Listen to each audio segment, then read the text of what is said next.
മറിയം കാനായിൽ കല്യാണത്തിൽ വെച്ച് ആവശ്യപ്പെട്ടത് എന്താണ്? പിതാവേ, അങ്ങയുടെ പുത്രനെ മഹത്വപ്പെടുത്തണമേ. ഇത് തന്നെയാണ് ഈശോ പ്രാർത്ഥിച്ചത്. 12:28 ഈശോൻ്റെ പ്രാർത്ഥിച്ച പിതാവേ, അങ്ങേ നാമത്തെ മഹത്വപ്പെടുത്തണമേ. അപ്പം പിതാവിൻ്റെ നാമത്തെ മഹത്വപ്പെടുത്തുക വഴി ഏകജാതൻ്റെ നാമം മഹത്വപ്പെടണം. ഇത് എപ്പോഴും നമ്മൾ ചിന്തിക്കേണ്ട കാര്യം, ഇപ്പോഴേ ഈ ലാസർ മരിച്ചപ്പോഴും ഈശോ പറഞ്ഞത് എന്താണ്? ഈ രോഗം മരണകാരണമല്ല, ദൈവത്തിൻ്റെ മഹത്വം വെളിപ്പെടാനുള്ളതാണ്. അപ്പോൾ മഹത്വം വന്നില്ലേ? ഇല്ലേ? മോശം കാര്യത്തിനും മഹത്വം എന്നാണ് ഈശോനെ അഡ്രസ്സ് ചെയ്യണത്. ഇനി ഇപ്പോഴും മാതാവ് എന്താ ചോദിച്ചിരിക്കണത്? അവർക്ക് വീഞ്ഞില്ല എന്ന് പറയുമ്പോൾ എന്താണ്? ഇപ്പം നിങ്ങളുടെ വസ്തു വിൽക്കണില്ല, നിങ്ങൾ കല്യാണം ഒക്കണില്ല, നിങ്ങൾക്ക് മക്കളില്ല എന്ന് പറയുമ്പോൾ നമ്മൾക്ക് നല്ല ബോധമില്ല എന്നുണ്ടെങ്കിൽ നമ്മൾ ആ സബ്ജക്റ്റ് വൈസായിട്ടായിരിക്കും അതിനൊക്കെ സമീപിക്കുന്നത്. പക്ഷേ റീഡ് ചെയ്യണത് സ്വർഗമെന്ന് റീഡ് ചെയ്യണത് അങ്ങനെയല്ല. എന്താ ചെയ്യണത്? അമ്മ പ്രാർത്ഥിച്ചത് എന്താണ്? പിതാവേ, ഈ ഒരു അടയാളം വഴി അങ്ങയുടെ മകൻ്റെ നാമത്തെ അങ്ങ് മഹത്വപ്പെടുത്തണമേ എന്നതാണ്. അപ്പം അങ്ങനെ മഹത്വപ്പെടുത്തണം ചോദിച്ചു കഴിഞ്ഞാൽ പിന്നെ ടൈം ഷോർട്ടൺ ചെയ്യും. എന്താ കാര്യം? ഈശോയ്ക്ക് 12:28 ടൈം ഷോർട്ടൺ ചെയ്തില്ലേ? ഇതാ ഞാൻ മഹത്വപ്പെടുത്തുന്നു, ഇനിയും മഹത്വപ്പെടുത്തുന്ന പറഞ്ഞത് എന്താണ്? ആ മഹത്വപ്പെടുത്തുന്നത് ചോദിച്ചതുകൊണ്ടാണ്. മനസ്സിലായില്ലേ? എപ്പോഴും നമ്മൾ ശ്രദ്ധിക്കേണ്ട ഇതാണ്, നമ്മളുടെ ഓരോ വിഷയത്തിലും അതിൻ്റെ ബേസിക് എന്ന് പറയുന്നത് ദൈവത്തിൻ്റെ മഹത്വമായിരിക്കണം. പറഞ്ഞാൽ മനസ്സിലായില്ലേ? അല്ലാതെ നിങ്ങളുടെ ഇപ്പോൾ ആ ജോലി നിങ്ങൾ വിചാരിച്ച ജോലി കിട്ടിയില്ല, അപ്പോൾ നിങ്ങൾ ഇതിനോട് അളിഞ്ഞ മോന്ത്യമായിട്ട് പോയി ഇട്ട പാമ്പ് കിടക്കണ പോലെ കടല ചുരുണ്ടി കൂടി ഭക്ഷണം കഴിക്കത്തില്ല. ഇങ്ങനെയുള്ള അലവലാദികൾ വന്നിട്ട് ഉടമ്പടി എടുക്കേണ്ട ഒരു കാര്യമില്ല. ഉടമ്പടി ഇത്തിരി സബ്ലിമേറ്റ് ആയിട്ടുള്ള ആധ്യാത്മിക നിലവാരമുള്ള ആൾക്കാർക്കുള്ളതാണ്. കാര്യം അത് മഹത്വത്തിൻ്റെ പ്രാർത്ഥനയാണ്. അല്ലാതെ ഒരു ദിവസം നോക്കിയപ്പോൾ നമ്മൾ കുറേ പ്രാർത്ഥിച്ചതല്ലേ, നിലത്തിരി മാറി പച്ചത്തിരിയും കഴിഞ്ഞപ്പോൾ ആൾക്കാർ ഈ മരുന്ന് കൊടുക്കണ പോലെയാണേ. ഈ പണ്ട് ഔൺസ് കുപ്പി ഒന്നും സാധനം ഉണ്ടായിരുന്നില്ല. ഇപ്പോൾ ഔൺസ് കുപ്പി ഈ സർക്കാർ ആശുപത്രി ഇപ്പോൾ ഞാനും പണ്ട് പോയിട്ടുള്ള കുഞ്ഞുനാളിൽ സർക്കാർ ആശുപത്രി പോകുമ്പോൾ എല്ലാത്തിനും കൂടി അവർ ഒറ്റ കുപ്പി ഉണ്ടാക്കത്തുള്ളൂ അവിടെ. അത് കമ്പൗണ്ടറാണ് കൊടുക്കണത്, കോമ്പൗണ്ട് ചെയ്ത് തന്നെ ആൾ. അയാൾ അവിടെ നിന്ന് ഇവിടുന്ന് പൊടിയൊക്കിയിട്ട് കുലുക്കിയിട്ട് നമ്മൾ ഔൺസ് കുപ്പിയിൽ തരും. വീട്ടിൽ വന്ന് വെച്ചിട്ട് ഔൺസ് കുപ്പിയിൽ ഇങ്ങനെ കണക്കുണ്ടാകും. 1, 2, 3 ഔൺസ്, 2 ഔൺസ്, 3 ഔൺസ്. ഇപ്പം കുപ്പി അങ്ങനെ ഉണ്ടെന്ന് അറിയത്തില്ല. അപ്പോൾ എന്നിട്ടിത് കുടിച്ചിട്ട് ഞാൻ തന്നെ ഓർക്കും, ഇത് പകുതി ആകുമ്പോൾ 2 ഔൺസ് കുടിച്ചിട്ടുണ്ട്, എന്നിട്ട് വയറ്റ് ക്ഷീണം മാറില്ല, മാറിയില്ല. അപ്പം നമ്മളിതുപോലെ നീലത്തിന് ഒരെണ്ണം തീർന്ന്, പച്ചത്തിന് ഒരെണ്ണം തീർന്ന്, ഇത് മനസ്സിലായില്ലേ? ആൾക്കാർ കണക്കാക്കുന്ന രീതികളിൽ വരുന്ന അപകടകരമായൊരു ഉടമ്പടി സമീപനമുണ്ട് നിങ്ങളുടെ കയ്യിൽ. നിങ്ങൾ ദൈവത്തെ പച്ചത്തിരി നീലത്തിരി വെച്ച് അളന്ന് നോക്കുന്നു. അതിൻ്റെ ഒരു അപകടകരമായൊരവസ്ഥയാണ്. ഈ വെള്ളിയാഴ്ച ഒരു സാക്ഷി ഇവിടെ പറഞ്ഞ് അവരുടെ സാക്ഷ്യം കേട്ടാൽ നമുക്കുണ്ടല്ലോ ഞെട്ടിപ്പോവും. അവർ പറഞ്ഞത് എൻ്റെ 15ാമത്തെ ഉടമ്പടി പുതുക്കലാണിത്. 15ാമത്തെ ഉടമ്പടി പുതുക്കേ. ഇപ്പം ഞാൻ ആ കണക്കൂട്ടി നോക്കിയപ്പോഴേ ഒരു 90 ദിവസം വേണമല്ല ഒരു ഉടമ്പടി പുതുക്കണമെങ്കിൽ. അത് 15 എന്ന് പറയുമ്പോൾ ഒരു 1500 ദിവസം ഇവർ സംഭവം പുതുക്കിയിരിക്കുകയാണ്. അവർ പറഞ്ഞു ഞാൻ എന്തുമാത്രം ആയിരക്കണക്കിന് പത്രമാണ് മേടിച്ചു കൊടുത്തിരിക്കണത്. ഇപ്പോഴും കൊടുക്കുമ്പോൾ ആവേശമാണ് അവർക്ക്. എന്നിട്ട് അവർ കുറേ സാക്ഷ്യം പറഞ്ഞിട്ടുണ്ട്. ഇപ്പോഴെന്ന് വെച്ച് കഴിഞ്ഞാൽ ഈ 15ാമത്തെ ഉടമ്പടി പുതുക്കി നിൽക്കുമ്പോഴും 15 പറയുമ്പോൾ 4 കൊല്ലം 3.25 കൊല്ലമായി. 3.25 കൊല്ലം തുടർച്ചയായിട്ട് ഒരു ഉടമ്പടിയിലാണ്. എന്നിട്ട് ആ സാക്ഷ്യം പറയുമ്പോൾ അവർ പറയണത് അത്രയും കാര്യം അവർ പറയണത് ഞാൻ തന്നെ പറഞ്ഞു വിട്ട 1500 പേര് ഉടമ്പടി എടുത്തിട്ടുണ്ട് ഇവിടെ. ഞാൻ തന്നെ പറഞ്ഞു വിട്ട 1500 പേര് ഇവിടെ ഉടമ്പടി എടുത്തിട്ടുണ്ട്. നിങ്ങൾ കോമ്പറ്റ് ചെയ്യണത് നിങ്ങൾ ഈ ഔൺസ് കുപ്പി പോലെ നിലത്തിരുന്ന് തീർന്നല്ല, എന്നിട്ട് വിസ വന്നില്ല എന്നൊക്കെ നോക്കി ദൈവത്തിനെ തിരികൊണ്ട് അളക്കണില്ലേ? ഈ പെരിച്ചാളികളെല്ലാം മനസ്സിലാക്കണം. നിങ്ങളുടെ കയ്യിലുള്ള നിങ്ങൾ കോമ്പറ്റ് ചെയ്യണത് ഭയങ്കര സിംഹങ്ങളുമായിട്ടാണ്. അതായത് 1500 പേരെ ഉടമ്പടി എടുപ്പിക്കുകയും അവിടെ ജീവിതത്തിലേക്ക് വിശ്വാസത്തെ വെളിച്ചം കടത്തിവിടുകയും ഇനിയും കർത്താവിന് വേണ്ടി ഒരംഗത്തിനൊരു ബാല്യമുണ്ടെന്നും പറഞ്ഞുകൊണ്ട് വീണ്ടും വന്ന് കർത്താവിൻ്റെ വേല ചെയ്യാൻ വേണ്ടി ആവശ്യത്തോടെ നിൽക്കുന്ന ആൾക്കാരുമായിട്ടാണ് നിങ്ങൾ ഈ തിരിവെച്ച് കർത്താവിനെ അളക്കുന്ന ആൾക്കാർ കോമ്പറ്റ് ചെയ്യണമെന്ന് ഓർത്തേക്കണം. ആദ്യം നിങ്ങൾ തീരുമാനിക്കുക, യേശുക്രിസ്തു 1-ാം സ്ഥാനം കൊടുക്കുക, ബാക്കി ദൈവത്തിന് ഏൽപ്പിച്ച് കൊടുക്കുക. ബാക്കി എന്താണ്? ഇപ്പം നിങ്ങളെന്ത് പറ്റണമെന്ന് വെച്ചാൽ നിങ്ങൾ പറയുന്ന വിഷയത്തിന് ആണ് 1-ാം സ്ഥാനം എപ്പോഴും നിങ്ങൾ കൊടുക്കണത്. അതുകൊണ്ടാണ് ഈ അബദ്ധം പറ്റുന്നത്. ദൈവത്തിന് അറിയാമത്. കാര്യം അത് നടന്നു കഴിഞ്ഞാൽ പിന്നെ ഇവരെ പൊടി മഷിയിട്ട് നോക്കിയാൽ കാണത്തില്ല. നിങ്ങൾ ആ ഉടമ്പടി വെച്ചിരിക്കുന്ന കാര്യം നടന്നാൽ പിന്നെ മഷിയിട്ട് നോക്കിയാൽ കാണത്തില്ല. അതുകൊണ്ട് അത് ദൈവത്തിന് അറിയാം. ഈ അഭ്യാസമുള്ള ആൾക്കാരുമായിട്ട് ഉടമ്പടി ആ ഫയൽ പോലെ ദൈവം നോക്കത്തില്ല. എന്താ കാര്യം? ദൈവത്തിനറിയാം ഇത് വണ്ടി വിടാൻ വേണ്ടി വന്ന് നിൽക്കുകയാണെന്നറിയാം. സംഭവം നടന്നിട്ട് ഉടനെ അടുത്ത വണ്ടിക്ക് പോയി കഴിഞ്ഞപ്പോൾ ദൈവത്തിന് പോലും ഇവരെ കിട്ടത്തില്ല. പിന്നെ കാര്യം അവിടെ കഴിഞ്ഞകാല ഫയലെല്ലാം കർത്താവിൻ്റെ കയ്യിലുണ്ട്. നിങ്ങൾ എപ്പോഴും നിങ്ങളുടെ അപകടം പറഞ്ഞിരിക്കണം നിങ്ങളുടെ പഴയ ഫയലാണ് കുഴപ്പമുണ്ടാക്കിയിരിക്കുന്നത്. ഞാനിപ്പോൾ ലക്ഷക്കണക്കിന് ആൾക്കാരുടെ ഉടമ്പടി കേട്ടിട്ട് ആൾക്കാരുടെ ഗ്രോത്ത് പരിശോധിച്ചുകൊണ്ട് നിങ്ങൾക്കെല്ലാം പറ്റിയിരിക്കണത്. അപ്പം നിങ്ങൾക്ക് രക്ഷപ്പെടാനുള്ള മാർഗ്ഗം വെച്ചാൽ ഈ പഴയ ഫയൽ കീറിയാൽ നല്ലതാണ്. അത് കത്തിച്ച് കളഞ്ഞാൽ നല്ലതായിരിക്കും. പഴയ ഫയലില്ലേ അവനാണ് ആദ്യം കത്തിക്കേണ്ടത്. എന്ന് വെച്ച് കഴിഞ്ഞാൽ നിങ്ങൾ ദൈവത്തിന് ഇതുപോലെ ഇപ്പം ആൾക്കാരുടെ സാക്ഷ്യം എന്താ പറയണത്? ഞാനൊരു നല്ല കത്തോലിക്ക കുടുംബത്തിലുണ്ടായിരുന്ന ആളാണ്, ഞാൻ നല്ല ക്രിസ്തീയ കുടുംബത്തിലുള്ള ആളാണ്, പക്ഷേ ഉടമ്പടി എടുത്തപ്പോഴാണ് ഞാനിപ്പോൾ യഥാർത്ഥ ദൈവത്തെ കണ്ടതെന്ന്. അതൊക്കെ അപ്പം നല്ല കത്തോലിക്ക കുടുംബത്തിലും നല്ല ക്രിസ്തീയ കുടുംബത്തിലും ജീവിക്കുന്ന ആൾക്കാർ ഉടമ്പടി എടുത്ത് ജീവിക്കാൻ തുടങ്ങി 90 ദിവസം ആയപ്പോഴാണ് അവർ ദൈവത്തെ കണ്ടെത്തിയെന്ന് പറയുമ്പോൾ ഉടമ്പടി എന്ത് പവർഫുള്ളായിരിക്കും. അപ്പോൾ അത് എപ്പോഴും നമ്മൾ ശ്രദ്ധിക്കേണ്ട കാര്യം, ഉടമ്പടിയിലാകുമ്പോൾ ഉടമ്പടി എടുക്കുന്നവരെ നിങ്ങളുടെ പഴയ വിഷയങ്ങൾ നിങ്ങൾക്ക് പറയാം. പക്ഷേ ഉടമ്പടി എടുത്തു കഴിഞ്ഞാൽ അത് നിങ്ങളുടെ വിഷയമല്ല. നിങ്ങളിവിടെ എഴുതിയിട്ടിരിക്കുന്ന വിഷയം നിങ്ങളുടേതല്ല. ആടാണത്. അത് ഓൾറെഡി ദൈവത്തിൻ്റെ അടുത്ത് നമ്മൾ ഏൽപ്പിച്ച് കഴിഞ്ഞു. ഇനി നിങ്ങളുടെ മുമ്പിലുള്ള ഓപ്ഷൻ എന്താ? 2 ഓപ്ഷൻ നിങ്ങളുടെ കയ്യിലുണ്ട്. ഒന്ന്, പഴയ ഫയൽ കത്തിക്കണം. എന്തിനാ? പഴയ ഫയൽ കുറേ ഉണ്ടാകുകയെ.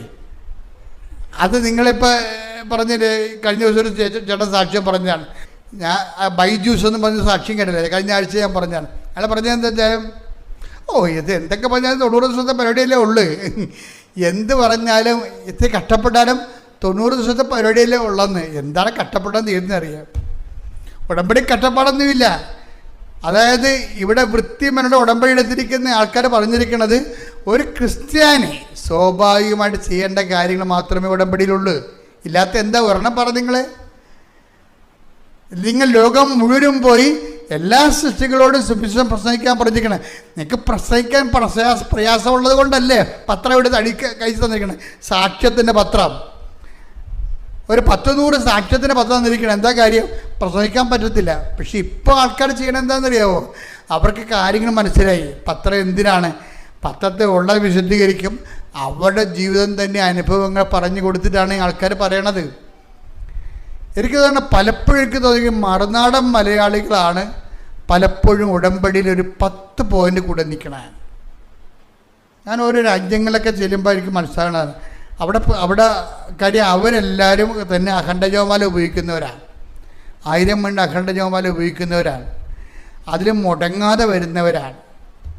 അതുപോലെ മാതാവിൻ്റെ എല്ലാ ദിവസവും അതുപോലെ തന്നെ ആചരിച്ചു പോകുന്ന കൂട്ടായ്മകൾ നമുക്ക് മിക്ക രാജ്യങ്ങളും പല രാജ്യങ്ങളും ഉണ്ട്.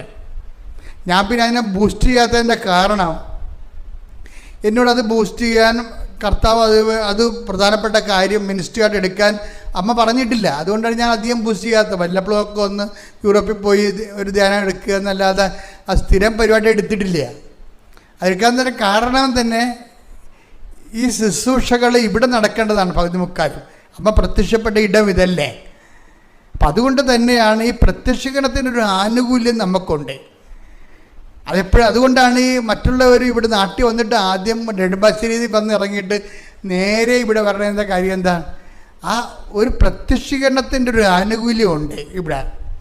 അപ്പം നമ്മൾ അമ്മയോട് ഒരു കാര്യം അമ്മയുടെ മധ്യസ്ഥ ചോദിക്കണത് എന്താണ്? അമ്മയുടെ പ്രത്യക്ഷീകരണത്തിൻ്റെ അടിസ്ഥാനത്തിലാണ് ചോദിക്കണത്. കാര്യം എന്താണ്? ഉടമ്പടി പോലും അമ്മയുടെ പ്രത്യക്ഷീകരണത്തിൻ്റെ അടിസ്ഥാനത്തിലാണ് നമുക്ക് തന്നിരിക്കുന്നത്.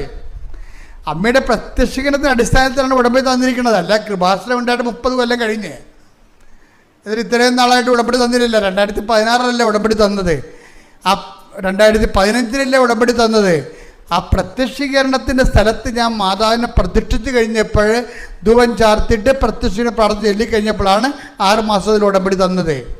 അതൊക്കെ മുമ്പ് ഞാനിവിടെ ഇല്ലേ, അതൊക്കെ മുമ്പ് ഈ ബലിപീഠമില്ലേ, ഈ സ്ഥലമില്ലേ, എല്ലാം ഉണ്ട്. പക്ഷെ പ്രത്യക്ഷീകരണത്തിന് ഭയങ്കര പവറാണ്. അപ്പം ദൈവം ആഗ്രഹിക്കുന്നുണ്ട് പ്രത്യക്ഷീകരണം ലോകം മുഴുവൻ ചർച്ച ചെയ്യപ്പെടാൻ വേണ്ടിയും ഔദ്യോഗികമായ സഭ ഏറ്റെടുക്കാൻ വേണ്ടിയും. അപ്പം നിങ്ങൾ പ്രാർത്ഥിക്കേണ്ടത് എന്തിനാണ്? മാതാവേ, പ്രത്യക്ഷീകരണത്തിനെ സഭ ഏറ്റെടുത്തുകൊണ്ട് ഞങ്ങളുടെ പ്രവർത്തനങ്ങൾ വഴി ദൈവപിതാവിൻ്റെ ഇഷ്ടം മഹത്വപ്പെടാൻ ഇടയാക്കണമേ എന്ന് പ്രാർത്ഥിച്ച്, കർത്താവേ പ്രത്യക്ഷീകരണത്തിന് എൻ്റെ ദൈവിക ലക്ഷ്യം സഭ ഏറ്റെടുത്തുകൊണ്ട് ഞങ്ങളുടെ പ്രവർത്തനങ്ങൾ വഴി ദൈവപിതാവിന്റെ തിരുമനസ് നിറവേറി പിതാവായ ദൈവവും ഏകജാതനും മഹത്വപ്പെടാൻ വേണ്ടി കാനായിലെ കുടുംബത്തിൽ നിൽക്കുന്നതുപോലെ ദൈവ മഹത്വത്തിന്റെ മധ്യസ്ഥയായി പരിശുദ്ധ അമ്മയെ നീ അടയാളപ്പെടുത്തിയതുപോലെ അൾത്താരയിലെ പ്രത്യക്ഷപ്പെട്ട അമ്മയുടെ പ്രത്യക്ഷീകരണത്തിന്റെ അടിസ്ഥാനത്തിലെ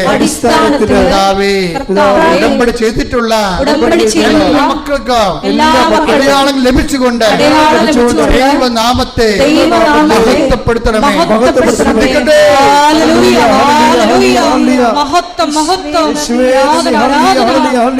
ഞങ്ങളുടെ ആലയത്തെ വീണ്ടും വീണ്ടും വിശുദ്ധീകരിക്കണമേ, മഹത്വപ്പെടുത്തണമേ. Hallelujah, hallelujah. അമ്മ മാതാവിനും ഈശോയ്ക്കും 1000 നന്ദി. എൻ്റെ പേര് അമല സജി. ഞാൻ കാസർഗോഡ് ജില്ലയിലെ പടിമരുത് ഇടവകയിൽ നിന്നാണ് വരുന്നത്. ഞാൻ ഇവിടെ 2023 ഉടമ്പടി എടുക്കുന്നത്, ഒരു ഡിസംബർ മാസം. ഞാൻ കുഞ്ഞിലെ തന്നെ അമ്മയുടെ വയറ്റിലുണ്ടായിരുന്നപ്പോൾ തന്നെ അമ്മയ്ക്ക് 5 മാസത്തോളം ബ്ലീഡിങ് ഒക്കെ ആയിരുന്നു. അപ്പോൾ അമ്മയുടെ അടുത്ത് പറഞ്ഞു, ഒന്നെങ്കിൽ ബർത്ത് ഡിഫക്റ്റ് ഉള്ള ഇല്ലെങ്കിൽ മരിച്ച ഒരു കൊച്ചിനെ ആയിരിക്കും കിട്ടുന്നേ എന്നും പറഞ്ഞ്. പക്ഷെ അമ്മ പറഞ്ഞു കൊച്ചിനെ കളയാൻ സമ്മതിക്കത്തില്ലെന്നും പറഞ്ഞ് അമ്മ എല്ലാ ദിവസവും ഇരുന്ന് ജപമാല ചൊല്ലി. ഞാൻ ഉണ്ടായി, എനിക്ക് വലിയ പ്രശ്നങ്ങളൊന്നും ഉണ്ടായിരുന്നില്ല. പക്ഷേ എനിക്ക് മെനിഞ്ചൈറ്റിസ് ആയിരുന്നു. അതുകൊണ്ട് തന്നെ കുറേ നാൾ ഹോസ്പിറ്റലിൽ കിടക്കുകയും ചെയ്തിരുന്നു. അങ്ങനെ എനിക്കിപ്പോൾ 23 വയസ്സായി. എൻ്റെ അറിവിൽ 21 വർഷവും ഞാൻ ഹോസ്പിറ്റൽ ലൈഫായിരുന്നു. എല്ലാ വർഷവും എന്നെ കൊണ്ട് ഇവർ ഹോസ്പിറ്റലിൽ പോകും, ഓരോരോ അസുഖങ്ങളൊക്കെ ആയിട്ട്. അങ്ങനെ 2019 എൻ്റെ പപ്പ ഇവിടെ വന്നിട്ട് ഉടമ്പടി എടുത്തു. അന്നേരം ഞാൻ നേഴ്സിങ്ങിന് ഫസ്റ്റ് ഇയർ ആയിരുന്നു. 2019 ഞാൻ നേഴ്സിങ്ങിന് ചേർന്നു. ആ സമയത്ത് ഫസ്റ്റ് ഒരു 3 മാസമൊന്നും എനിക്ക് പ്രശ്നമൊന്നും ഉണ്ടായിരുന്നില്ല, വലിയ കുഴപ്പങ്ങളൊന്നും ഇല്ലാണ്ട് പോയി. അത് കഴിഞ്ഞപ്പോഴത്തേനും 2020 കയറി കുറച്ചങ്ങ് ആയപ്പോഴത്തേനും എൻ്റെ അസുഖങ്ങൾ പിന്നെയും കൂടാൻ തുടങ്ങി. എൻ്റെ കൈയൊക്കെ മരച്ച് എനിക്കൊന്നും എഴുതാനും പറ്റത്തില്ല. നേഴ്സിംഗ് സ്റ്റുഡൻസിന് അറിയായിരിക്കും, ഒരുപാട് എഴുതാനുണ്ട്. പക്ഷേ എനിക്കൊന്നും എഴുതാൻ പറ്റുന്നില്ല, പഠിക്കാൻ പറ്റുന്നില്ല, ഒന്നിലും കോൺസെൻട്രേഷൻ കിട്ടുന്നില്ല. ഞാനിരുന്ന് പ്രാർത്ഥിച്ചു. എൻ്റെ അമ്മയും വന്നിട്ട് അത് കഴിഞ്ഞപാടെ വന്ന് ഉടമ്പടി എടുത്തു, പ്രാർത്ഥിച്ചു. എനിക്ക് വേണ്ടി ഇവർ വീട്ടിൽ നിന്ന് ഒരുപാട് കണ്ണീരൊഴുകി പ്രാർത്ഥിക്കുന്നുണ്ടായിരുന്നു. എന്നാലും എനിക്ക് കുറയുന്നൊന്നും ഉണ്ടായിരുന്നില്ല. അങ്ങനെ എൻ്റെ എക്സാമൊക്കെ എടുക്കാനായപ്പോഴത്തേനും എനിക്ക് കുറേ ലീവൊക്കെ വന്നു. അന്നേരം കോളേജിൽ നിന്ന് അവർ എൻ്റെ അടുത്ത് പറഞ്ഞു, മോൾ എക്സാം എഴുതണ്ട, നിനക്ക് എക്സാം എഴുതാൻ പറ്റത്തില്ല, കാരണം ഒരുപാട് ലീവുണ്ട്. പക്ഷേ എൻ്റെ പപ്പായും അമ്മയും പിന്നെയും ഇവിടെ വന്ന് ഉടമ്പടി പുതുക്കി എനിക്ക് വേണ്ടി പ്രാർത്ഥിച്ചുകൊണ്ടിരുന്നു. അങ്ങനെ അവർ എനിക്ക് എക്സാം തന്നു. ആ വർഷം ഞാൻ ഫസ്റ്റ് ക്ലാസ്സോടെ പാസ്സായി. സെക്കൻഡ് ഇയറിൽ ഈ മരപ്പൊക്കെ കുറഞ്ഞു. പക്ഷേ എനിക്ക് ഫൈബ്രോമയാൾജിയ എന്നും പറഞ്ഞൊരു അസുഖം വന്നു. അതെന്ന് പറഞ്ഞൊരു ജനറ്റിക് അസുഖമാണ്. പക്ഷെ എൻ്റെ കുടുംബത്തിൽ ആർക്കും അങ്ങനെയൊന്നും ഇല്ല. അതെന്ന് പറഞ്ഞാൽ നമ്മുടെ ദേഹത്ത് മുള്ളും കൊണ്ട് ആരോ കുത്തുന്ന പോലെ ഒരു അസുഖമാണ്. നമ്മുടെ ദേഹത്ത് ആരെങ്കിലും തൊടുപോലും ചെയ്താലും നമുക്ക് ഭയങ്കരമായിട്ട് വേദന എടുക്കും. അങ്ങനെ ഞാൻ അതും കൊണ്ട് കുറേ നാൾ നടന്നു. അതിൻ്റെ കൂടെ തന്നെ calcium deficiency, vitamin D deficiency, പിന്നെ ശ്വാസമുട്ട്, ലങ്സിന് പ്രോബ്ലം, ഇങ്ങനെ കുറേ അസുഖങ്ങളും പിന്നെ വന്നു. എന്നിട്ട് എൻ്റെ പപ്പായും അമ്മയും ഇവിടെ വന്ന് മാതാവിൻ്റെ അടുത്ത് ഉറച്ചു നിന്ന് എനിക്ക് വേണ്ടി പ്രാർത്ഥിച്ചുകൊണ്ടിരുന്നു. അവർ കണ്ണീരൊഴുക്കി തന്നെ പ്രാർത്ഥിച്ചു, രാവും പകലും ഇല്ലാണ്ട് എനിക്ക് വേണ്ടി പ്രാർത്ഥിച്ചു, എങ്ങനെയെങ്കിലും ഒന്ന് നേഴ്സിംഗ് പാസ്സാക്കാൻ വേണ്ടി. ആ വർഷം പപ്പയും അമ്മയും എന്നെ ഇവിടെ 2022 എന്നെ ഇവിടെ കൊണ്ടുവന്നു. ഞാൻ 2 വട്ടം ഇവിടെ വന്നു, ഉടമ്പടി എടുത്തില്ല. പക്ഷേ 2022 ഞാൻ ലാസ്റ്റ് ആയിരുന്ന സമയത്ത് ഇവിടെ ഈ ഫ്രണ്ടിലെ മാതാവിൻ്റെ അടുത്ത് വന്ന് ഞാൻ പറഞ്ഞു, മാതാവ് എൻ്റെ അസുഖമൊന്നും കുറയ്ക്കേണ്ട, പക്ഷേ അസുഖം ഞാൻ സഹിച്ചോളാം, എനിക്ക് പ്രശ്നമില്ല, പക്ഷെ എൻ്റെ വീട്ടുകാർക്ക് അതുകൊണ്ടൊരു ഉപദ്രവം ഉണ്ടാവരുത്. പിന്നെ എനിക്ക് എൻ്റെ കോളേജുകാരെപ്പോഴും പറയുന്നത് അസുഖമാണെങ്കിലും കുഴപ്പമില്ല, മാർക്ക് വേണമെന്നാ. അപ്പം അവരുടെ മുന്നിൽ എനിക്ക് മാർക്ക് വേണം. എനിക്ക് ഒരിക്കലും പോസിബിൾ അല്ലാത്തൊരു 562 മാർക്ക് ഞാൻ മാതാവിൻ്റെ അടുത്ത് ചോദിച്ചു. അന്ന് പിന്നെ മാർക്ക് വന്നു, റിസൾട്ട് പബ്ലിഷ് ആയപ്പം ഞാൻ ഡിസ്റ്റിങ്ഷൻ ആണോ എന്നൊന്നും അല്ല നോക്കിയത്, ഞാൻ അമ്മയുടെ അടുത്ത് ചോദിച്ച മാർക്ക് എനിക്ക് കിട്ടിയിട്ടുണ്ടോന്നാ. 562 ചോദിച്ച എനിക്ക് മാതാവ് 575 മാർക്കാണ് തന്നത്. അന്നാണ് ഈ മാതാവിൽ ഞാൻ വിശ്വസിച്ചത്. പിന്നെ 2023 ഞാൻ ഇവിടെ വന്നു, ഉടമ്പടി എടുത്തു. അതിനു മുന്നേ എനിക്കിങ്ങനെ കുറേ അസുഖങ്ങളൊക്കെ വന്നു. എനിക്ക് ഹൈപ്പോടെൻഷൻ, അതിൻ്റെ കൂടെ ഈ നേരത്തെ ഉണ്ടായിരുന്ന അസുഖങ്ങൾ, അതൊന്നും കുറയുന്നുണ്ടായിരുന്നില്ല, കുറഞ്ഞും കൂടിയും വന്നോണ്ടിരിക്കുമായിരുന്നു. ഞാൻ പിന്നെ ഹോസ്പിറ്റലിൽ പോകുന്നു, അഡ്മിറ്റ് ആകുന്നു, എനിക്ക് കുറേ ലീവ്സ് വരുന്നു. സൈക്കാട്രി പോസ്റ്റിങ്ങിൻ്റെ സമയത്ത് മിസ് എൻ്റെ അടുത്ത് പറഞ്ഞു, നീ ഇങ്ങോട്ട് വരണ്ട, നീ വീട്ടിൽ തന്നെ ഇരുന്നോ, നിനക്ക് പഠിക്കാൻ പറ്റത്തില്ല, നിനക്ക് ഈ കോഴ്സ് കംപ്ലീറ്റ് ആക്കാൻ പറ്റത്തില്ല, നീ ചുമ്മാതാ വരുന്നതെന്ന് പറഞ്ഞു. അപ്പോഴും ഞാൻ പപ്പയുടെ അമ്മയുടെ അടുത്ത് വിളിച്ച് കരഞ്ഞു. പപ്പ എൻ്റെ അടുത്ത് ഇങ്ങനെ പറയുന്നത്, ഞാൻ എന്നാ ചെയ്യേണ്ടതെന്ന് ചോദിച്ചു. അന്നേരം ഇവരെൻ്റെ അടുത്ത് പറഞ്ഞു, ധൈര്യമായിട്ട് പൊക്കോ, നിനക്ക് കുഴപ്പമൊന്നും ഉണ്ടാവില്ലെന്ന് പറഞ്ഞു. ഞാൻ അങ്ങനെ സൈക്കാട്രി പോസ്റ്റിങ്ങിന് പോകുന്നതിന് മുന്നേ മാതാവിൻ്റെ ഉടമ്പടി തൈലം എടുത്ത് പൂശിയിട്ട് മാതാവിൻ്റെ അടുത്ത് പറഞ്ഞു, മാതാവേ, ഈ 15 ദിവസത്തേക്ക് എനിക്ക് ഒരു അസുഖം വരുത്തില്ല, അത് കഴിഞ്ഞിട്ട് വേണമെങ്കിൽ എനിക്ക് അസുഖം വന്നോട്ടെ, എനിക്ക് കുഴപ്പമില്ല എന്ന് പറഞ്ഞു. അങ്ങനെ 15 ദിവസം എനിക്ക് ഒരു പ്രശ്നവും ഇല്ലായിരുന്നു. എനിക്ക് യാതൊരു പ്രശ്നവും ഇല്ലാണ്ട്, ഒരു ഹെൽത്ത് ഇഷ്യൂസ് ഇല്ലാണ്ട് സൈക്കാട്രി പോസ്റ്റിങ്ങിന് പോയിട്ട് ഞാൻ തിരിച്ചു വന്നു. ആ എക്സാമിൻ്റെ സമയത്തും സെയിം MHൻ്റെ എക്സാമിൻ്റെ സമയത്തും 2 ദിവസം ഞങ്ങൾക്ക് സ്റ്റഡി ലീവ് ഉണ്ടായിരുന്നു. ആ സമയത്ത് എനിക്കൊന്നും പഠിക്കാൻ പറ്റുന്നില്ല, ഞാൻ തല കറങ്ങി വീണുകൊണ്ടിരിക്കുകയാണ്, എൻ്റെ കണ്ണ് ഫുൾ ഇരുട്ട് കയറിക്കൊണ്ടിരിക്കുകയാണ്. എന്നാലും ഞാൻ അതിൻ്റെ ഇടയ്ക്കൊക്കെ ബുക്ക് നോക്കി പഠിക്കാനൊക്കെ ശ്രമിക്കുന്നുണ്ടായിരുന്നു. ഞാൻ എന്നിട്ട് പിറ്റേ ദിവസം എൻ്റെ എക്സാമാണ്. അന്ന് ഞാൻ ഒരു വാട്ടർ ബോട്ടിൽ എടുത്ത് അതിൻ്റെ അകത്ത് നിറച്ച് ഉടമ്പടിയിൽ എനിക്ക് തന്ന ഉപ്പുണ്ടായിരുന്നു. ആ ഉപ്പ് മൊത്തം കുറേയൊക്കെ ഇട്ടിട്ട് ഞാൻ ആ വെള്ളം കുപ്പിയും കൊണ്ട് പോയി. പിന്നെ ഇടയ്ക്കിടയ്ക്ക് തോക്കുന്നതുകൊണ്ട് അങ്ങനെ കുറേ എംബോസിഷൻ കിട്ടുമായിരുന്നു. ആ എംബോസിഷൻ എഴുതിയ കുറേ സാധനങ്ങളായിരുന്നു എനിക്ക് വന്നത് എക്സാമിന്. അങ്ങനെ ഞാൻ എക്സാം എഴുതാൻ തുടങ്ങി. ഞാൻ ഇടയ്ക്കിടയ്ക്ക് ഈ വെള്ളം മാത്രം കുടിക്കുന്നുണ്ട്. അങ്ങനെ ഞാൻ 30 മിനിറ്റ്സ് മുമ്പ് എക്സാമൊക്കെ കംപ്ലീറ്റ് ആയി. എൻ്റെ കയ്യിൽ ഉടമ്പടി കാശുരൂപം ഉണ്ടായിരുന്നു. കാശുരൂപം വെച്ച് ഞാൻ എല്ലാ പേപ്പറിലും വിശ്വാസ പ്രമാണം ചൊല്ലി പ്രാർത്ഥിച്ചുകൊണ്ടിരുന്നു. അതിൻ്റെ എക്സാമിൻ്റെ റിസൾട്ടിൻ്റെ സമയത്ത് എനിക്ക് വയ്യാണ്ട് ഞാൻ വീട്ടിലായിരുന്നു. അന്നേരവും എനിക്ക് ഡിസ്റ്റിങ്ഷനോടെ ഞാൻ പാസ്സായി. 4th ഇയർ ആയിരുന്നപ്പോഴും എനിക്കിതുപോലെ ലോവർ റെസ്പിറേറ്ററി ട്രാക്ക് ഇൻഫെക്ഷൻ ആയിരുന്നു. അങ്ങനെ 1 മാസത്തോളം ഞാൻ മുള്ളർ ഹോസ്പിറ്റൽ ഫാദർ മുള്ളേഴ്സിൽ അഡ്മിറ്റായി കിടക്കുമായിരുന്നു. അന്നേരം മിസ്മാർ എൻ്റെ അടുത്ത് പറഞ്ഞു, 3 വർഷം ഞങ്ങൾ സഹിച്ചു, ക്ഷമിച്ചു, ഈ 4ാം വർഷം പറ്റത്തില്ല, ഇങ്ങനെ കണ്ടിന്യൂസ് ആയിട്ട് പൊയ്ക്കൊണ്ടിരിക്കുകയാണെങ്കിൽ നീ ഹെൽത്ത് ഫസ്റ്റ് നോക്ക്, നിനക്ക് കുറേ അസുഖങ്ങളുണ്ട്, അത് ഫസ്റ്റ് കുറയ്ക്കാൻ നോക്കാൻ പറഞ്ഞു. എന്നാലും എൻ്റെ പപ്പായും അമ്മയും പിന്നെയും എനിക്ക് വേണ്ടി രാപകലില്ലാതെ കരഞ്ഞ് പ്രാർത്ഥിച്ചുകൊണ്ടിരുന്നു. എപ്പോഴും അവർക്ക് കരച്ചിലേ ഉണ്ടായിരുന്നുള്ളൂ ഞാൻ കാരണം. അപ്പോഴും ഞാൻ മാതാവിൻ്റെ അടുത്ത് പറഞ്ഞു, മാതാവേ, ഞാൻ എന്ത് വേണമെങ്കിലും, അസുഖങ്ങൾ എന്ത് വേണമെങ്കിലും ഞാൻ സഹിച്ചോളാം, എനിക്ക് പ്രശ്നമില്ല, പക്ഷെ അത് കാരണം വേറൊരാൾക്കത് ബുദ്ധിമുട്ടാവരുതെന്നുണ്ടായിരുന്നു. അങ്ങനെ കരഞ്ഞ് പ്രാർത്ഥിച്ചു. പക്ഷെ എൻ്റെ അസുഖങ്ങളൊന്നും കുറയുന്നുണ്ടായിരുന്നില്ല. ഞാൻ ഉടമ്പടി തൈലം എടുത്ത് പൂശി ഉപ്പ് കഴിക്കുന്നുണ്ടായിരുന്നു. എന്നാലും എനിക്ക് അസുഖങ്ങൾ എനിക്ക് വലിയ ഫീൽ ആവുന്നില്ലെങ്കിലും ബാക്കിയുള്ളവർക്കത് ഭയങ്കര ബുദ്ധിമുട്ടാകുന്ന പോലെ എനിക്ക് തോന്നി. അങ്ങനെ 4th ഇയറിൻ്റെ എക്സാമിൻ്റെ സമയത്ത് എൻ്റെ അടുത്ത് പറഞ്ഞു, എക്സാമിന് സമ്മതിക്കത്തില്ല, നീ തിരിച്ചു പൊക്കോളാൻ പറഞ്ഞു. ഞാൻ വീട്ടിൽ പോയി. എൻ്റെ പപ്പായും അമ്മയും പിന്നെയും ഉടമ്പടി വന്ന് പുതുക്കി പ്രാർത്ഥിച്ചു. അങ്ങനെ ഞാൻ തിരിച്ച് പിന്നെയും കോളേജിൽ പോയി, എന്തെങ്കിലും ഒരു വഴിയുണ്ടോ എന്ന് അറിയാൻ വേണ്ടി എക്സാം എഴുതിക്കാൻ. അന്നേരം അവരെൻ്റെ അടുത്ത് പറഞ്ഞു, നിന്നെ എക്സാം എഴുതിക്കത്തില്ല എന്ന് പറഞ്ഞു. അന്നേരം ഞാൻ പിന്നെയും കാശുരൂപം പിടിച്ച് മുറുക്കി ആ കോളേജിൻ്റെ മുന്നിലിരുന്ന് കരഞ്ഞ് പ്രാർത്ഥിച്ചു, മാതാവേ എന്തെങ്കിലും എനിക്ക് 4th ഇയറും കൂടെ പാസ്സായാൽ മതിയല്ലോ, ഞാൻ 3rd ഇയർ ഒരു പാസ്സായല്ലോ എന്ന് പറഞ്ഞു. അന്നേരത്തേനും അവിടുത്തെ പ്രിൻസിപ്പാൾ എന്നെ വിളിച്ച് പറഞ്ഞു, 10,000 രൂപ അടയ്ക്കുവാണെങ്കിൽ, സ്പോട്ടിൽ അടയ്ക്കുവാണെങ്കിൽ നിനക്ക് എക്സാം എഴുതാം എന്ന് പറഞ്ഞു. എൻ്റെ പപ്പ എന്ന് പറഞ്ഞാൽ ഒരു കൂലിപ്പണിക്കാരനാണ്. പപ്പായിക്ക് 10,000 പോയിട്ട് ഒരു 5,000 പോലും ഓൺ ദ സ്പോട്ടിൽ എടുക്കാൻ ഉണ്ടാവത്തില്ല, അതെനിക്ക് ഉറപ്പായിരുന്നു. പക്ഷെ എന്നാലും ഞാൻ പപ്പാനെയും അമ്മേനെയും വിളിച്ച് പറഞ്ഞു, പപ്പ എനിക്കൊരു 10,000 രൂപ വേണം, 10,000 ഉണ്ടെങ്കിൽ ഈ സ്പോട്ടിൽ എക്സാം എഴുതിക്കാമെന്നാണ് പറഞ്ഞതെന്ന് പറഞ്ഞു. അങ്ങനെ എവിടുന്നാന്ന് എനിക്കറിയത്തില്ല, ഇന്നും എനിക്കറിയത്തില്ല അത് എവിടുന്നാണ് ഒപ്പിച്ച് തന്നേന്ന്. പെട്ടെന്ന് അവർ എനിക്ക് 10,000 രൂപ ഒപ്പിച്ച് തന്നു. ഞാൻ പെട്ടെന്ന് കൊണ്ടുപോയി അടച്ചു, എക്സാം എഴുതി, ഞാൻ പാസ്സായി, നല്ല മാർക്കോടെ തന്നെ അതും പാസ്സായി. എന്നിട്ട് ഞാനിപ്പോൾ ജർമ്മൻ പഠിക്കുവാണ്. അന്ന് തൊട്ട് ഞാൻ ഉപേക്ഷയാണ് എൻ്റെ മരുന്നൊക്കെ. അന്ന് തൊട്ട് ഞാൻ എൻ്റെ എന്തെങ്കിലും ഇപ്പം കുഞ്ഞസുഖം വരുവാണെങ്കിലും ഉടമ്പടിയിൽ നിന്ന് എനിക്ക് തന്ന ഉപ്പും ഉടമ്പടി തൈലം മാത്രം യൂസ് ചെയ്തിട്ടാണ് ഇപ്പോഴും ഞാൻ ഇങ്ങനെ നിൽക്കുന്നത്. എനിക്ക് അന്ന് തൊട്ട് പ്രത്യേകിച്ച് അങ്ങനെ വലിയ അസുഖങ്ങളോ കാര്യങ്ങളോ ഒന്നും ഉണ്ടായിട്ടില്ല. പിന്നെ 10 വർഷത്തോളം എൻ്റെ വീട് പണി പൂർത്തിയാവുന്നില്ലായിരുന്നു. എൻ്റെ പപ്പായും അമ്മയും ഫസ്റ്റ് വന്ന് ഉടമ്പടി എടുത്ത് അവർ ഉടമ്പടി ഉപ്പ് ഇട്ട് അകത്തും പുറത്തും കണ്ടിന്യൂസ് ആയിട്ട് 33 വിശ്വാസ പ്രമാണം ചൊല്ലി പ്രാർത്ഥിച്ചുകൊണ്ടിരിക്കുമായിരുന്നു. അങ്ങനെ പ്രാർത്ഥിച്ചൊരു 3 മാസം കഴിഞ്ഞപ്പോൾ തന്നെ ഇത് കംപ്ലീറ്റ് ആക്കാൻ വേണ്ടി പറ്റി. വീട് പണി പണിതു. പിന്നെ ഞങ്ങൾക്കൊരു സ്ഥലം ഉണ്ടായിരുന്നു, അത് വിറ്റു. അന്നത്തെ വിലയ്ക്ക് നല്ല പൈസ കിട്ടിയിട്ട് തന്നെ അത് വിൽക്കാനും പറ്റി. ചേട്ടന്മാർക്ക്, എനിക്ക് 3 ചേട്ടന്മാരാണ് മൂത്തത്, അവർക്ക് 3 പേർക്കും ജോലി ഇല്ലായിരുന്നു, പറയത്തക്ക വിധ ജോലികളൊന്നും ഇല്ലായിരുന്നു. പക്ഷേ അതും ഞങ്ങൾ ഉടമ്പടിയിൽ വെച്ചിട്ടുണ്ടായിരുന്നു.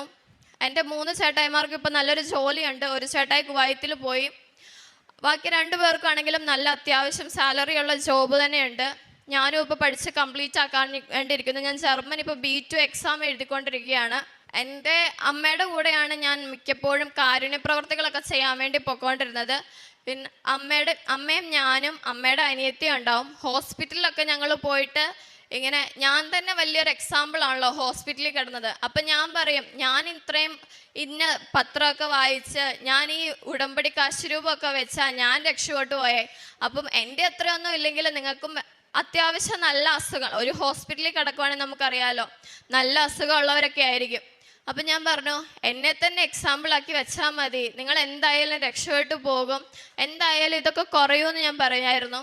അങ്ങനെ എൻ്റെ അമ്മയുടെ കയ്യിലൊക്കെ ആണെങ്കിലും ഒത്തിരി പൈസ ഉള്ള വീട്ടിൽ നിന്നൊന്നല്ല ഞാൻ വരുന്നത്. പക്ഷെ ഉള്ള പോലെ ഞങ്ങളുടെ കയ്യിൽ എന്താണോ ഉള്ളത് അത് ആവശ്യമുള്ളവർക്ക് കൊടുക്കും. ഞങ്ങൾ മുള്ളേഴ്സ് ഹോസ്പിറ്റലിൽ ഉണ്ടായിരുന്ന സമയത്താണെങ്കിലും ആർക്കെങ്കിലും ഞങ്ങളെക്കാളും വയ്യാണ്ടും ഒക്കെയാണല്ലോ എല്ലാവരും വരുന്നത്. അപ്പോൾ അവർക്കാണെങ്കിലും ഞങ്ങളെ കൊണ്ട് പറ്റുന്ന പോലെ ഞങ്ങൾ പൈസയൊക്കെ കൊടുത്ത് സഹായിക്കാറുണ്ട്. പിന്നെ പ്രാർത്ഥിച്ച് തന്നെ പത്രങ്ങൾ വിതരണം ചെയ്യാറുണ്ട്. പിന്നെ ഞങ്ങളുടെ പള്ളിയിൽ ഒരു കൃപാസനം ഗ്രൂപ്പ് ആക്കിയിട്ടുണ്ട്. അതെന്ന് പറയുമ്പം ഇങ്ങനെ ഒട്ടും വയ്യാത്ത ആൾക്കാർക്ക്, ഇല്ലെങ്കിൽ എന്തെങ്കിലും ഇങ്ങനെ സാഹചര്യം കൊണ്ട് വയ്യായ്മ വരുന്നവർക്ക്, ഒട്ടും പറ്റാത്തവർക്കൊക്കെ എന്തെങ്കിലും നമ്മളെ കൊണ്ട് പറ്റുന്ന പോലെ എല്ലാവരും ആ ഗ്രൂപ്പിൽ ഷെയർ ഇട്ട് പൈസയൊക്കെ കൊടുക്കും. പൈസ ആണെങ്കിൽ പൈസ, അങ്ങനെ എന്തെങ്കിലുമൊക്കെ മേടിച്ചു കൊടുക്കുമായിരുന്നു. ഈശോയ്ക്കും മാതാവിനും കോടാനുകോടി നന്ദി, ഇത്രയൊക്കെ അനുഗ്രഹങ്ങൾ തന്നതിന്.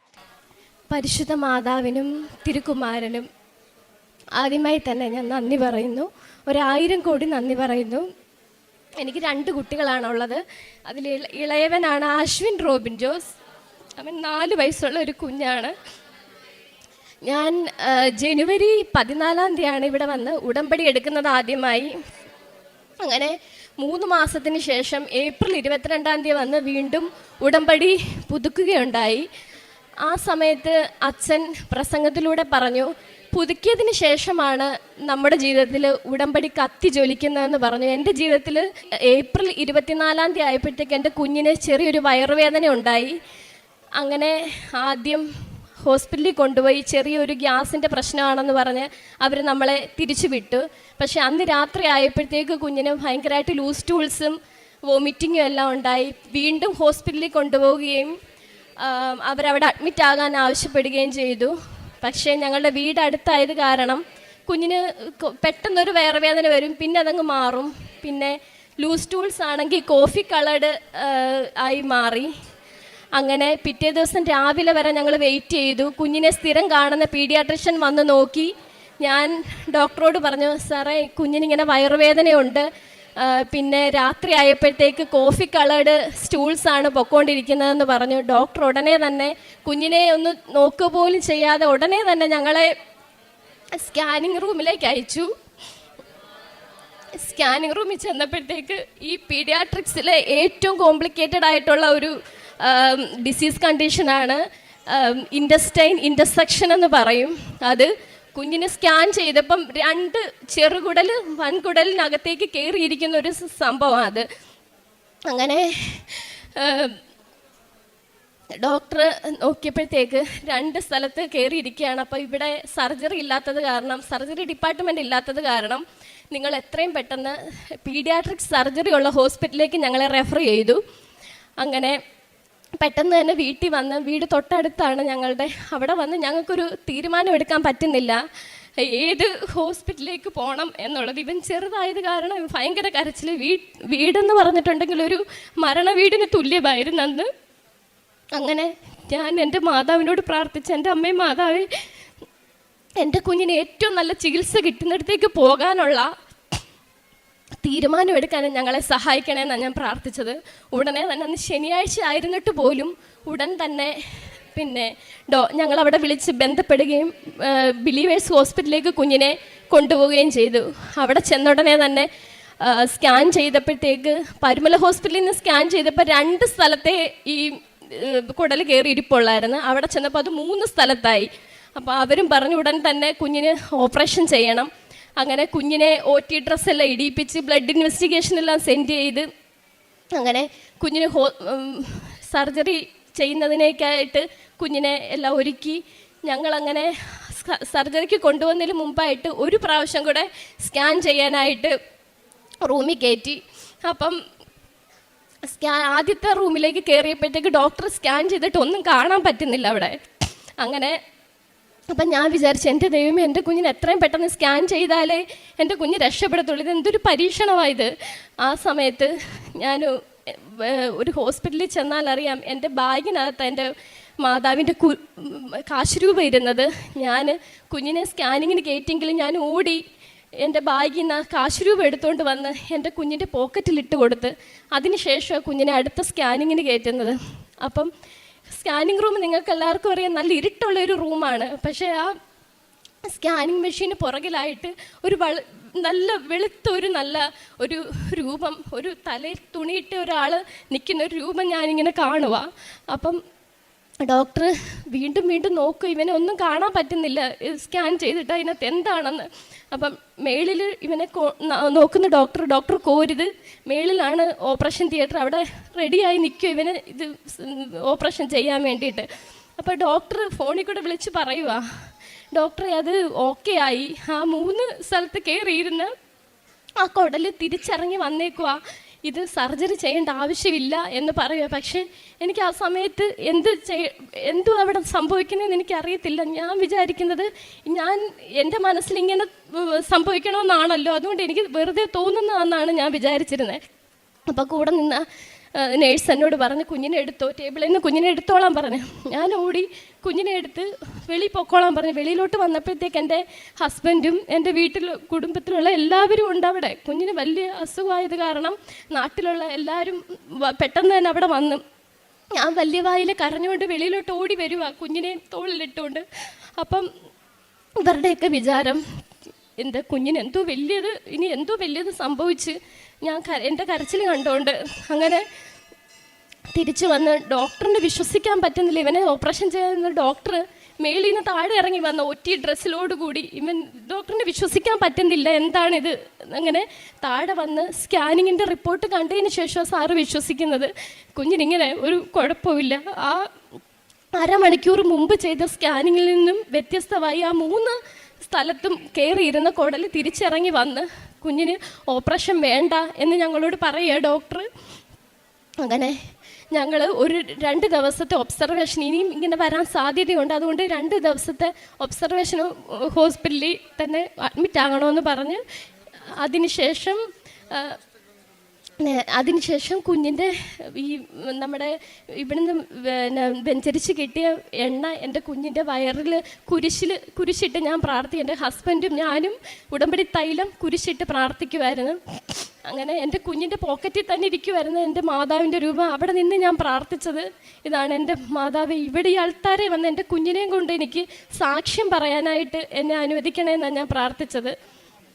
എന്നിട്ട് 2 ദിവസം അവിടെ കിടന്ന് ഒരു കുഴപ്പവുമില്ല.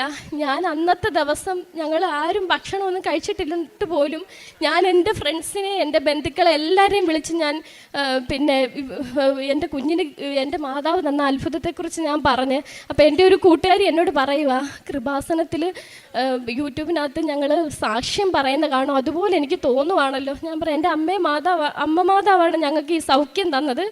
എനിക്ക് ജീവനുള്ളിടത്തോളം കാലം ഞാൻ എല്ലാവരോടും ഞാൻ എൻ്റെ ഈ സാക്ഷ്യം ഞാൻ പറയും. എനിക്ക് ഇവിടെ വന്ന് എത്രയും പെട്ടെന്ന് സാക്ഷ്യം പറയാൻ അനുവദിക്കണമെന്നെല്ലാം ഞാൻ പ്രാർത്ഥിച്ചു. എനിക്ക് കഴിയുന്നവരോട് മുഴുവൻ ഞാൻ ഇവിടെ വരുന്നതിന് മുമ്പ് തന്നെ ഈ സാക്ഷ്യം പറഞ്ഞു കഴിഞ്ഞ്. അങ്ങനെ കേൾക്കുന്നവരൊക്കെ എല്ലാം ഭയങ്കര ആശ്ചര്യമാണ്. ഞാൻ എൻ്റെ ഈ സാക്ഷ്യം പറയുന്നതിന് ശേഷം അക്രൈസ്തവരായിട്ടുള്ള ഒരുപാട് ആളുകൾ ഇവിടെ വന്ന് ഉടമ്പടി എടുത്തിട്ടുണ്ട്. പിന്നെ എല്ലാ മാസവും പത്രം മേടിക്കുകയും അക്രൈസ്തവരായിട്ടുള്ള ആളുകളുടെ ഇടയിലേക്ക് ഞാനത് വിതരണം ചെയ്യുകയും ചെയ്യും. പിന്നെ മാതാവിൻ്റെ ഈ വലിയ അത്ഭുതത്തെ ഞാൻ പ്രഘോഷിച്ചിട്ടുണ്ട്. അക്രൈസ്തവരായിട്ടുള്ള ഇടയിലാണ് ഞാൻ കൂടുതലും ജോലി ചെയ്യുന്നത്. അവരിലെല്ലാം എന്നെ കളിയാക്കിയാലും എനിക്ക് അങ്ങനെ ഒരു നേരത്തെയൊക്കെ എനിക്ക് ഭയങ്കര വിഷമമായിരുന്നു എന്നെ കളിയാക്കുന്നതൊക്കെ. ഇപ്പം എനിക്ക് ഒരു കുഴപ്പമില്ല. ഞാൻ എല്ലാവരോടും മാതാവിനെക്കുറിച്ച് ഞാൻ പറയും. എൻ്റെ മാതാവ് എനിക്ക് തന്ന വലിയ അത്ഭുതത്തെക്കുറിച്ച് ഞാൻ പറയാറുണ്ട്. എൻ്റെ കുടുംബവും ഞാനും എൻ്റെ കുടുംബവും ഞങ്ങളുടെ ജീവിതാവസാനം വരെ ഉടമ്പടിയിലായിരിക്കുമെന്ന് ഞാൻ ആ മാതാവിനോട് ഞാൻ വാക്ക് പറഞ്ഞിട്ടുണ്ട്. അമ്മേ മാതാവേ, 1000 നന്ദി, സ്തുതി, സ്തോത്രം.